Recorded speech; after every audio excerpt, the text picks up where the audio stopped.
بسم اللہ الرحمن الرحیم۔ السلام علیکم۔ حضرت انس رضی اللہ تعالی عنہ سے کسی شخص نے پوچھا، کیا ملک الموت تنہا روح قبض کر لیتا ہے یا اس کے ساتھ اور فرشتے بھی ہوتے ہیں؟ تو انہوں نے جواب دیا کہ ملک الموت کے بہت سے فرشتے معاون اور مددگار ہوتے ہیں جن کو اللہ تبارک و تعالی نے مقرر کر رکھا ہے، اور وہی اس کام کو سر انجام دیتے ہیں، اور ملک الموت ان تمام فرشتوں کے سردار ہیں جن کی تیز رفتاری کا یہ عالم ہوتا ہے کہ ان کا ایک قدم مشرق میں پڑتا ہے تو دوسرا قدم مغرب میں۔ ملک الموت کے ساتھ رحمت اور عذاب دونوں فرشتے رہتے ہیں۔ نیکوکاروں کی روح قبض کر کے رحمت کے فرشتوں کے حوالے کر دی جاتی ہے، اور گنہگار لوگوں کی روح عذاب کے فرشتوں کے حوالے کر دی جاتی ہے۔ حضرت انس سے روایت ہے کہ سرور کائنات حضور اکرم صلی اللہ علیہ وسلم نے فرمایا کہ موت کے وقت میت کو چاروں طرف سے فرشتے گھیرے اور جکڑے رہتے ہیں۔ اگر وہ ایسا نہ کرتے تو مرنے والے موت کی سختی اور شدت تکلیف سے جنگلوں میں بھاگے بھاگے پھرتے، اور نیک بندے کی میت پر فرشتے دعا اور استغفار اس وقت تک کرتے رہتے ہیں جب تک اس کے متعلقین تکفین و تدفین سے فارغ نہیں ہو جاتے۔ اس طرح ملک الموت کے ساتھ بہت سے فرشتے رہتے ہیں۔ حضرت سلیمان نے ملک الموت سے پوچھا کہ تم لوگوں کے ساتھ انصاف کیوں نہیں کرتے؟ کسی کی روح تو فوری طور پر قبض کر لیتے ہو اور اسے جلد سے جلد اس دنیا سے منتقل کر دیتے ہو، اور کسی کو تکلیف اور اذیتوں میں اس طرح الجھاتے ہو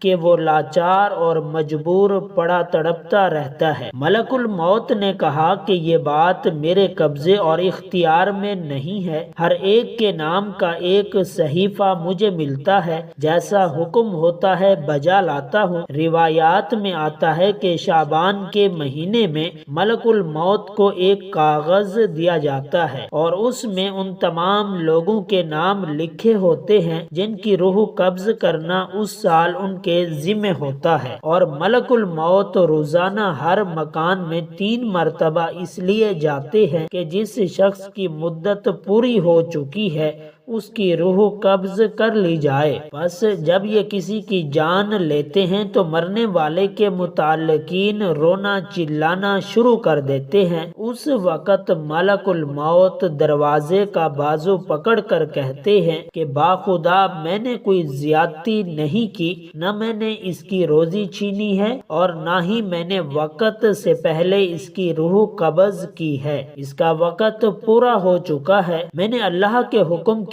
تعمیل کی اور اپنا فرض ادا کیا۔ ناظرین گرامی، جیسا کہ موت کا ایک دن متعین ہے، جی ہاں، انسان کہیں بھی ہو، کسی بھی حالت میں ہو، مقررہ وقت پر موت آ کر ہی رہے گی۔ کسی صورت میں موت سے فرار نہیں، اور نہ ہی کوئی تدبیر کارگر ہوگی، نہ کوئی طاقت روک سکے گی، اور نہ ایک منٹ کم و بیش ہو سکے گا۔ ہر نفس نے موت کا ذائقہ چکھنا ہے۔ ایک بادشاہ نہایت فخر کے ساتھ اور قیمتی ملبوس میں ایک عمدہ اور عالیشان گھوڑے پر سوار ہو کر ایک لشکر عظیم کے ساتھ بڑے غرور سے نکلا۔ غرور و تکبر کا یہ عالم تھا کہ کسی طرف دیکھتا بھی نہ تھا۔ ملک الموت ایک فقیر کی صورت میں پھٹے پرانے کپڑے پہنے ہوئے نمودار ہوئے اور آ کر سلام کیا۔ اس مغرور بادشاہ نے جواب تک بھی نہ دیا۔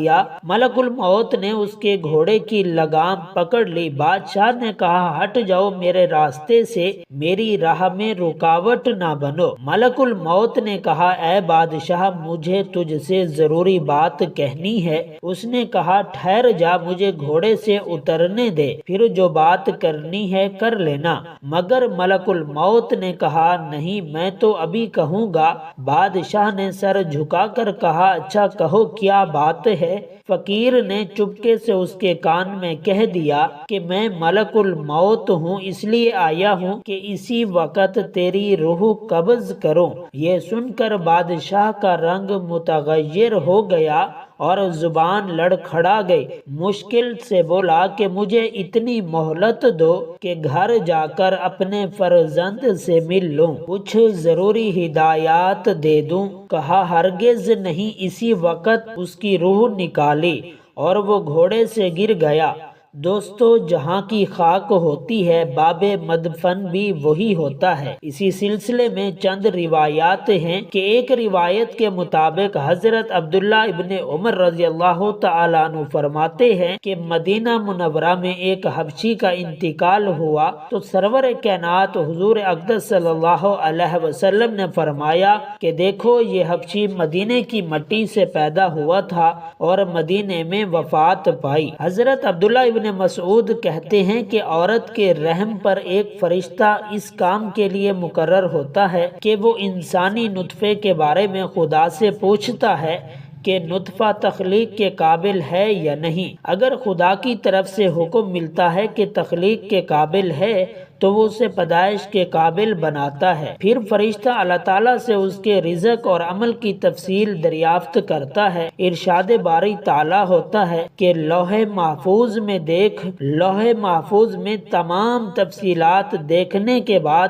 وہ فرشتہ اس جگہ کی تھوڑی مٹی جہاں وہ مرنے کے بعد دفن ہوگا اس کے نطفے میں ملا کر خمیر کرتا ہے۔ حضور اکرم صلی اللہ علیہ وسلم نے فرمایا کہ انسان کی پیدائش میں جہاں کی خاک ہوتی ہے وہاں جانے کی قدرتی طور پر اس کو ضرورت پیش ہوتی ہے۔ ایک روایت میں ہے کہ ملک الموت ایک روز حضرت سلیمان علیہ السلام کے پاس گئے۔ وہاں انہوں نے ان کے سامنے کھڑے ایک شخص کو تیز نظروں سے گھور گھور کر دیکھا تو وہ گھبرا گیا۔ اس نے حضرت سلیمان علیہ السلام سے دریافت کیا کہ یہ شخص کون تھا جس نے مجھے اس طرح گھور گھور کر دیکھا؟ انہوں نے فرمایا کہ یہ ملک الموت ہے۔ یہ سنتے ہی وہ شخص کہنے لگا ایسا معلوم ہوتا ہے کہ میری ابھی روح قبض کر لے گا۔ آپ ہوا کو حکم دیجئے کہ وہ مجھے سرزمین ہند میں پہنچا دے تاکہ ملک الموت یہاں آئے تو مجھے نہ دیکھے۔ حضرت سلیمان علیہ السلام نے ہوا کو حکم دیا